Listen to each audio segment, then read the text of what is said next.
Steve, Canadian Sasquatch, coming at you on this Mead Monday. That's right. It's a Mead Monday. It is a different Mead Monday.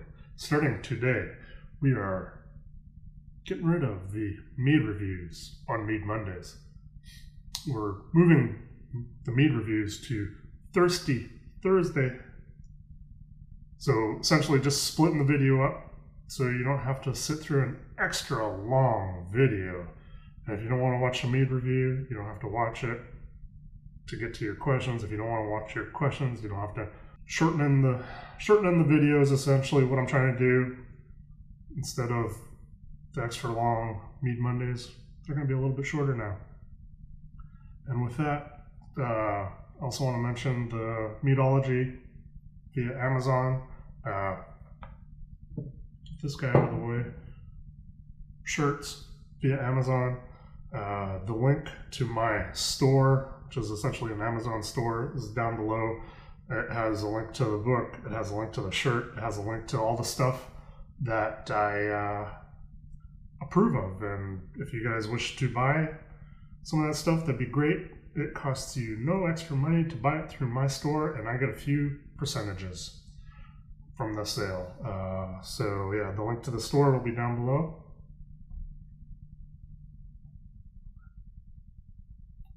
The CSB Mead Challenge is still a go. Hopefully you guys are well on your way. It's been a week now. A week? 2 weeks? We only have 4 months left of the challenge, so hope you guys are well on your way. I haven't even come up with my recipe yet, so I'm a little behind, which is always par for the course for my own challenge. But anyways, let's get into your guys' questions. So this week, we are building off of last week, and I'll put a little thing to the card here. Last week we talked about yeast and what happens at various temperatures, the various yeasts and the different flavors they produce at the different temperatures based off of fusels and esters and all that good stuff. This week we're going to talk about how to control the temperatures so that you can get the flavors that you want out of the yeast.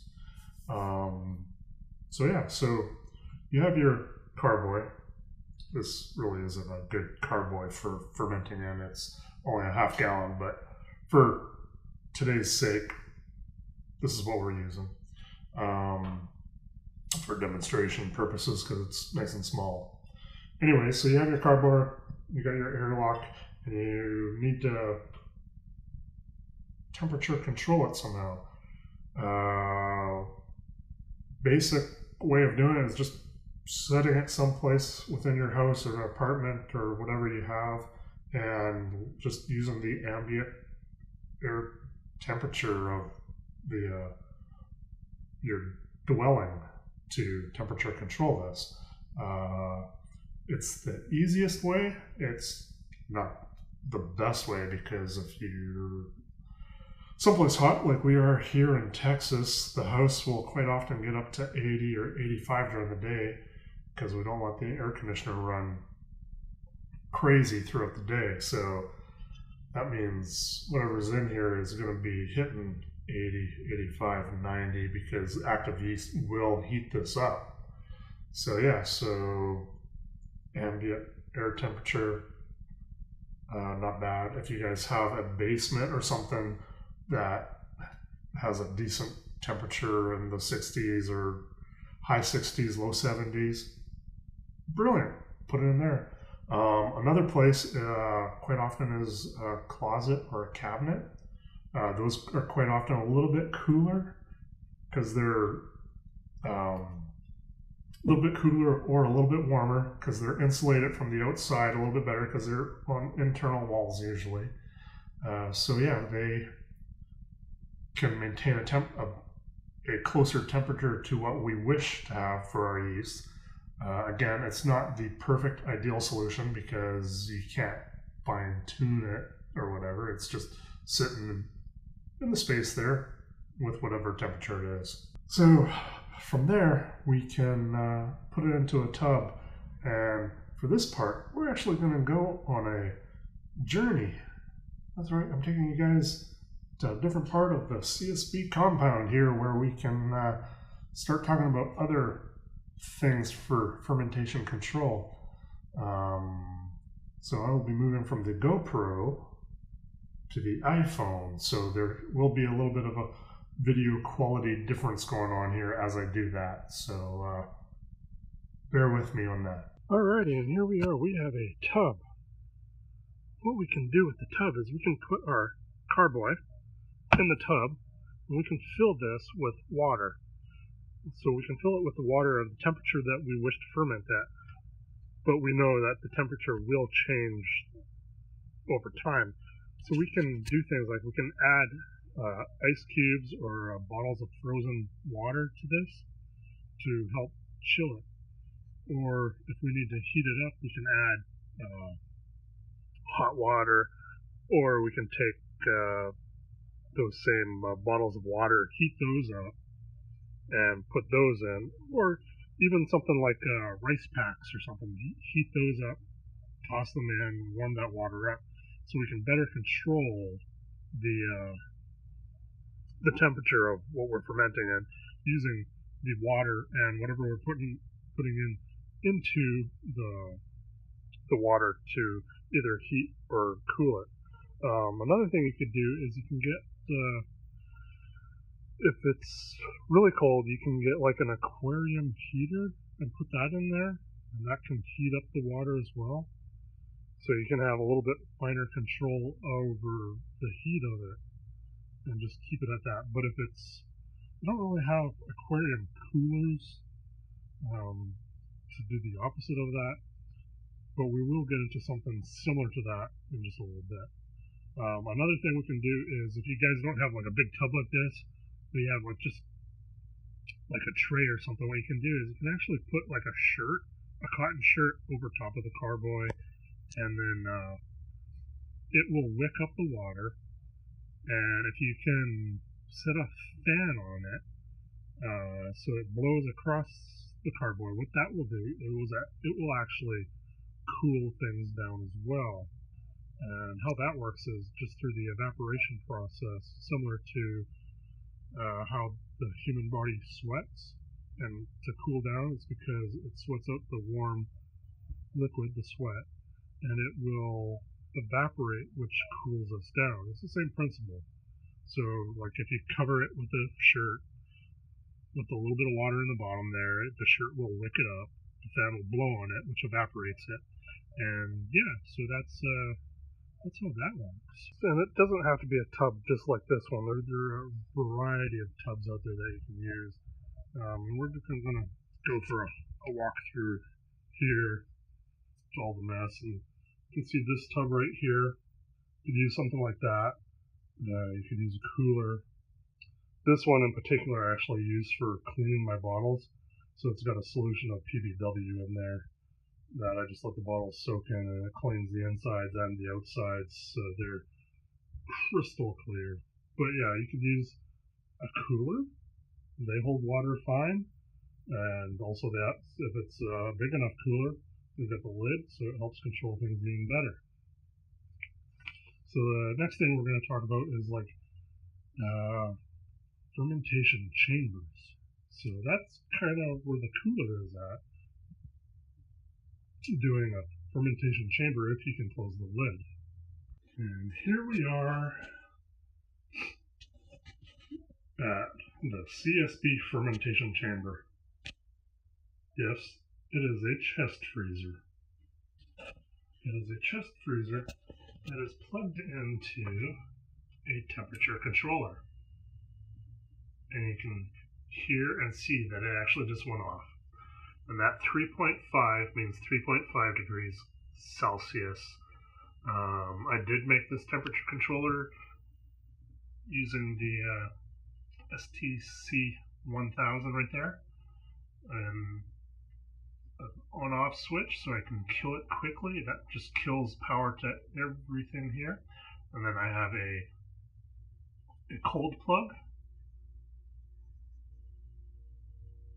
and a hot plug.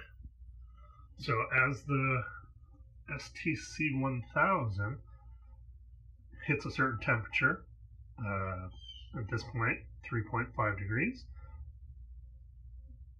it will tell it to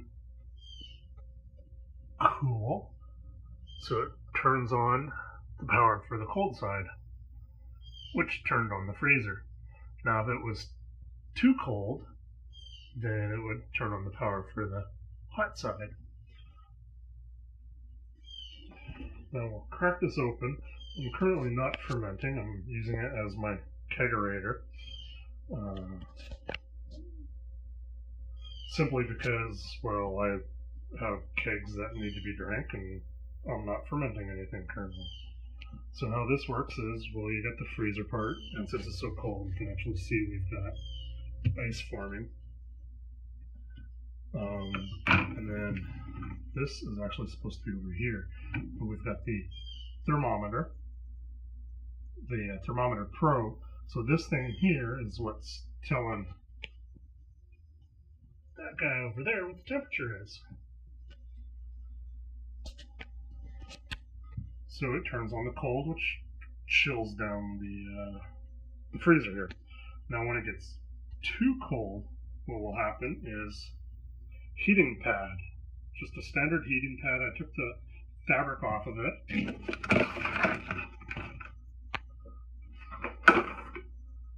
and I use this to heat things up down there. And then, like, I have the temperature control on, and I actually have it on medium temperature. So I'm going to go ahead and close that. So yeah, so that's how that works, is just the temperature controller just turns on the freezer or turns on the heating pad to make the temperature cooler or warmer as needed. So yeah, so that's what's going on with my fermentation chamber, which is just a chest freezer.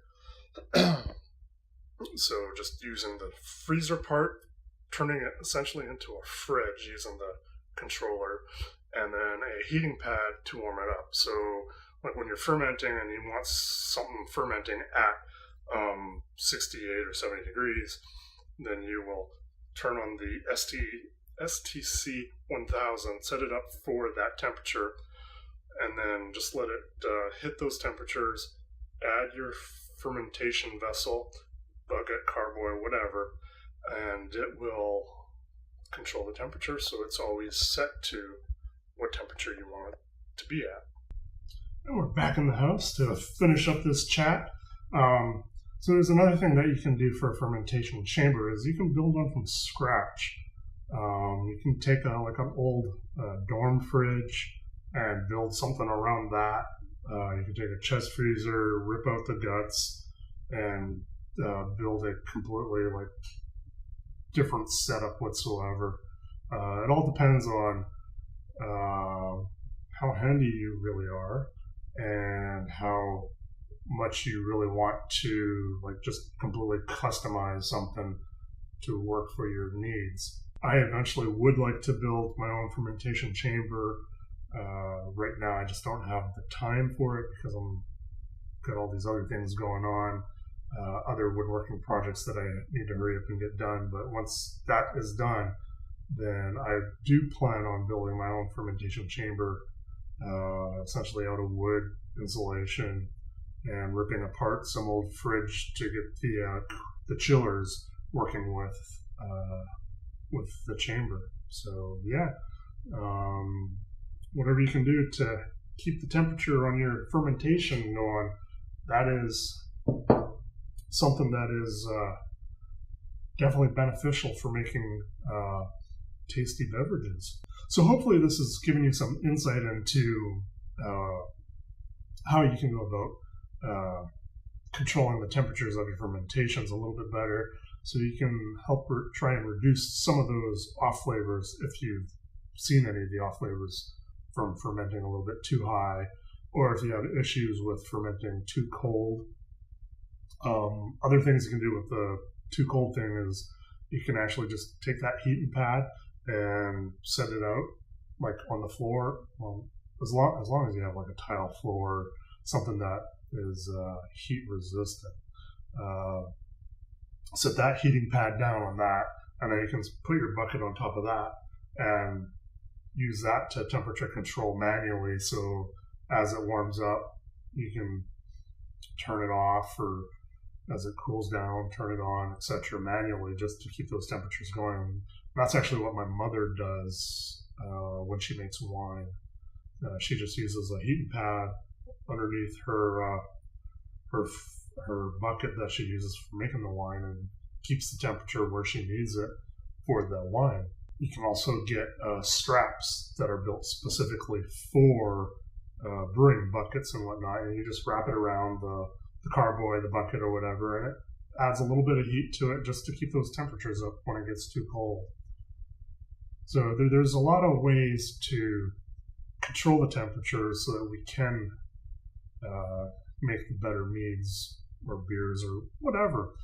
It's just a matter of the resources that you have available to make it happen.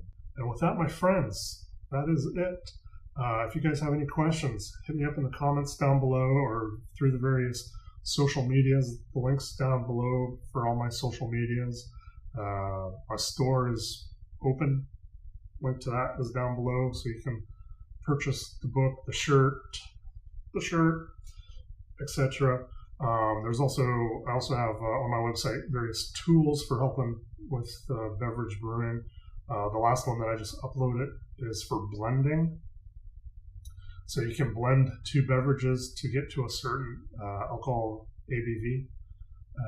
That way, if you're in the mead challenge and you make something and the ABV is too high, you can kind of work with the tool to figure out how much of what other ABV you need to bring that down, because remember, it's going to be less than 8% for the challenge.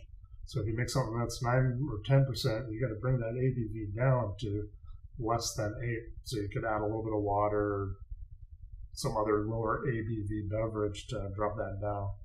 So it's a handy little tool. And yeah, so if you like the video, please thumbs up down below. If you wish to see more of these videos, there's also a subscribe button down there that you can hit, and you'll see my videos pop up in your feeds. And remember, the mead reviews are now on Thirsty Thursdays, while I ask your questions on Mead Mondays. And with that, my friends, be sure to have pint of awesome. I know I will. I'm going to have to refill this one, though, because it's almost empty. Cheers, everybody.